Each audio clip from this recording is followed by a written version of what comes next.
Hello दोस्तों, स्वागत है आपका मेरे यूट्यूब चैनल। मैं राहुल सिंह हाजिर हूँ आपके लिए एक नया वीडियो लेकर और नए कॉन्सेप्ट के साथ। आज जो हम लोग बात करेंगे वो हमारा ट्रायंगल से रिलेटेड है। वो ट्रायंगल में भी कौन सा हमारा इक्विलैटरल ट्रायंगल। पिछले वीडियो में हम लोग ने बात किया था आइसोसेलेस के बारे में। आज हम लोग बात करेंगे इक्विलैटरल के बारे में।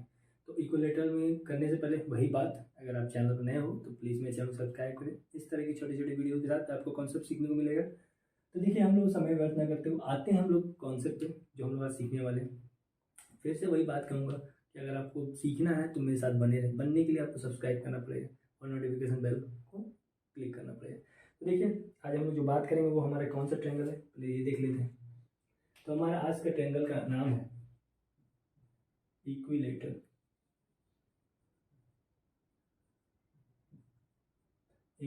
ट्रायंगल। ठीक है, इक्विलैटरल ट्रायंगल के बारे में आज हम लोग बात करेंगे। जो भी इससे रिलेटेड कॉन्सेप्ट है उसको डिस्कस करेंगे और उसके जो इक्वेशन है उससे बारे में यूज करके दिखाएंगे किस तरह उसके यूज कर सकते हैं।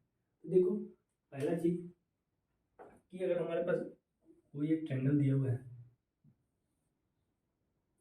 ए बी और सी, अगर ट्रायंगल का तीनों साइड एक दूसरे के साथ बराबर है, तीनों साइड एक दूसरे के बराबर है, तीनों एंगल एक दूसरे के बराबर है, तो वो क्या होगा, हमारा इक्विलैटरल ट्रायंगल कहलाता है। तो देखो, हमने क्या कहा, ए बी किसके बराबर होगा, बी सी के। बी सी किसके बराबर होगा, तो ए सी के। पहला चीज, एंगल ए बराबर होगा एंगल बी, एंगल बी बराबर होगा एंगल सी, और वो बराबर होता है हमारा 60 डिग्री। ये हमारा ये दो कंडीशन है इक्विलैटरल ट्रायंगल होने का। कोई भी एक दूसरे इन दोनों में से कोई एक चीज़ हो जाएगा तो वो ट्रायंगल हमारा क्या कहलाएगा, इक्विलैटरल ट्रायंगल कहलाएगा। अब यहाँ पे क्या बात हो रही है, इक्विलैटरल ट्रायंगल तो हो गया। अगर हम कहीं से भी, मतलब यहाँ पे आइसोसेलेस ट्रायंगल ऐसा नहीं है कि हमारे जो कॉमन दो एंगल है उसको छोड़ के तीसरे एंगल से हम लोग परपेंडिकुलर ड्रॉ करना है या लाइन ड्रॉ करना है। हम यहाँ से किसी भी एंगल से ड्रॉ करेंगे तो हमारा जो कॉन्सेप्ट है वो सब पे लागू होगा। देखो, अगर हम मान लेते हैं ये हम एंगल ए से ही ड्रॉ कर रहे हैं, ठीक है, और ये डी पे जाकर टच कर रहा है, डी पे जाकर टच कर रहा है, ठीक है। अगर डी पे जाकर टच कर रहा है, एक सेकेंड, डी पे जाकर टच कर रहा है तो क्या क्या चीज़ें होंगी, तो ये समझो। अब यहाँ पे जो जो चीज़ें होंगी उसके बारे में हम लोग बात करेंगे। तो देखो, ए डी जो है, ए डी क्या होगा, ए डी के बारे में बात करें। ए डी क्या करेगा, पहला चीज वो एक एंगल बाइसेक्टर की तरह काम करेगा। एंगल बाइसेक्टर की तरह काम करेगा मतलब ये एंगल 1 ये एंगल 2 है, तो यहाँ पे एंगल 1 बराबर एंगल 2 हो जाएगा। दूसरा चीज, ये अल्टीट्यूड की तरह भी काम करेगा, अल्टीट्यूड की तरह भी काम करेगा। जो ए डी है हमारा अल्टीट्यूड की तरह काम करेगा, मतलब ये हमारा अल्टीट्यूड है। ये जो हमारा क्या करेगा, अल्टीट्यूड है तो मतलब परपेंडिकुलरली होगा, मतलब परपेंडिकुलर इस पर ड्रॉ करेगा। दूसरा चीज, तो मतलब ये ए डी बी सी पे परपेंडिकुलर है। तीसरा चीज क्या बोले मैंने कि ये हमारा मीडियन की तरह भी काम करेगा, मीडियन की तरह भी काम करेगा। मीडियन की तरह काम करेगा तो ये क्या करेगा, फिर से बी सी को दो इक्वल पार्ट में बांटेगा, ए डी बराबर बी सी। यहाँ तक हो गया। अब लास्ट एक और पॉइंट है जो हम आपको बताना चाहेंगे कि जो सारे पॉइंट्स हैं, कौन कौन, इन सेंटर,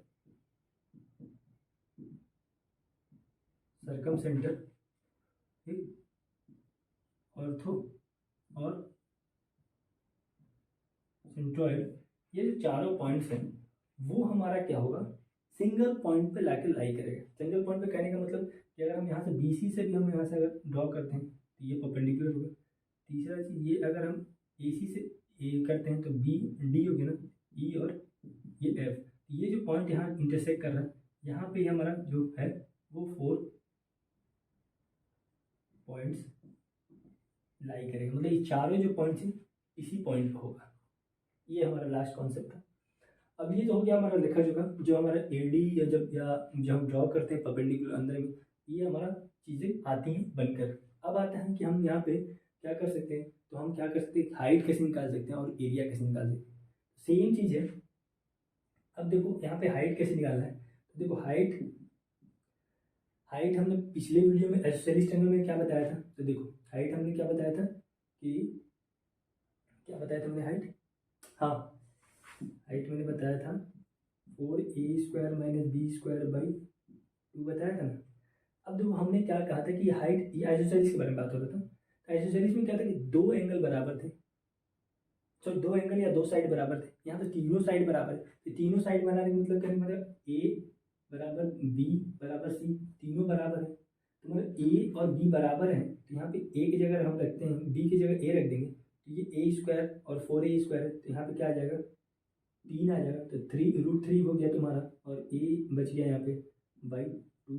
ये हमारा हाइट निकालने का तरीका हो गया, समझ रहे हो। आइसोसेलेस ट्रायंगल का यूज करके हम क्या कर रहे हैं, पुट कर दें। कंडीशन यहाँ पे आएगा, यहाँ पे साइड जो है तीसरा साइड भी बराबर है, तो बी की जगह ए रख देंगे, ए स्क्वायर हो जाएगा, और 4a स्क्वायर में से ए स्क्वायर माइनस किया तो 3a स्क्वायर बचेगा, रूट के अंदर है √3 बाहर हो गया, ए स्क्वायर में से ए निकल गया बाहर, तो √3a/2 हमारा हाइट का होने का जो मतलब फॉर्मूला आया। उसी तरह हमारा एरिया निकालने का भी तरीका वही है।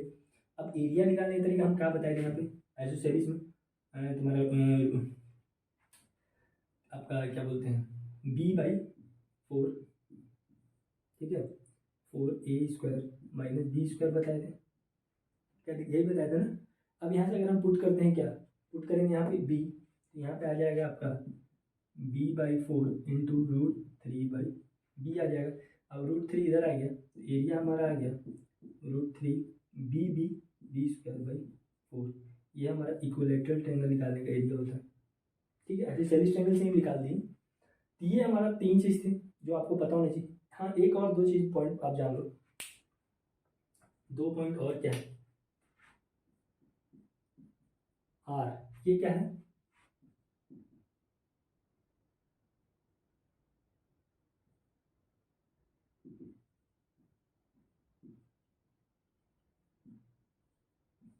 ये सर्कम सेंटर है, और ये आर इन सेंटर है, ठीक है। ये आर सर्कम सेंटर है बड़ा वाला, और छोटा वाला इन सेंटर है। जब ये हम अगर हम निकालना हो तो हम इसे भी निकाल सकते हैं, बहुत आसान तरीके है। तो देखो आर निकालने का तरीका होता है a/√3, मतलब आर हो गया आपका इन सर्कम सेंटर, ए हो गया हमारा किसी भी साइड, मतलब ये ये साइड हो गया, या किसी भी साइड, तीनों साइड के बराबर है, तो कोई एक साइड मतलब जो मिल जाए वो आपको इनपुट करके हम क्या कर सकते हैं, सर्कम सेंटर निकाल सकते हैं। यहाँ से इन सेंटर, मतलब इन सेंटर निकालने का तरीका a/2√3, मतलब इन सेंटर निकालना है a/2√3। ये हमारा क्या है, ये इन सेंटर निकालने का तरीका। तो ये हो गया हमारा यहाँ का आज का कॉन्सेप्ट। अब अगर देखते हैं यहाँ मतलब कि अगर सर्कम मतलब कहने वाले ये सर्कम सेंटर और इन सेंटर का अगर रेशियो पूछ दे, क्या बोलते हैं, इन सेंटर और सर्कम सेंटर का रेशियो पूछ दे कब, इक्विलेटरल ट्रायंगल में r/छोटा r, तो ये हमारा कितना हो जाएगा। तो अगर हम इसे डिवाइड करते हैं तो देख रहे हैं कि क्या आएगा 2:1, 2:1 के रेशियो में हमारा क्या होता है, ये हमारा रेशियो होता है। ये हमारा लिखा जो था इक्विलेटरल ट्रायंगल से रिलेटेड, जो आपको इक्विलेटरल ट्रायंगल में पूछे जाते हैं। इससे ज़्यादा कॉन्सेप्ट आपको कहीं एग्जाम में नहीं पूछेंगे, ये फाइनल है, इससे ज़्यादा आपको कहीं आपको क्वेश्चन मतलब मिलेंगे नहीं इससे रिलेटेड। ये हमारा टोटल था। इक्विलेटरल ट्रायंगल कहते किसे, किसी भी 3 साइड का ट्रायंगल के किसी 3 साइड इक्वल तो उसे इक्विलेटरल ट्रायंगल, 3 एंगल हो इक्वल तो इक्विलेटरल ट्रायंगल हो। हाँ, अब यहाँ पूछा अगर एडी हम ड्रॉ करते हैं कोई भी एंगल से, यहाँ पे पर्टिकुलरली कोई भी एंगल से आप करोगे तो बराबर वही रिजल्ट आएगा। वो एंगल बाइसेक्टर की तरह वर्क करता है, मतलब दोनों एंगल को डिवाइड करेगा, अल्टीट्यूड की तरह वर्क करता है, मीडियन की तरह वर्क करता है, और incentre, circumcentre, orthocentre और सेंट्रोइड, ये सारे जो पॉइंट 4 हैं वो हमारे यहाँ पे आके लाई करते हैं सिंगल पॉइंट पे। तीसरा चीज हाइट निकालने का तरीका बताया मैंने, एरिया निकालने का तरीका बताया। अब बता सर्कम सेंटर और इन सेंटर हमारा जब दिया रहे, मतलब निकालने का अगर हो इक्विलेटरल ट्रायंगल तो ये हमारा फॉर्मूला है उस तरीके से।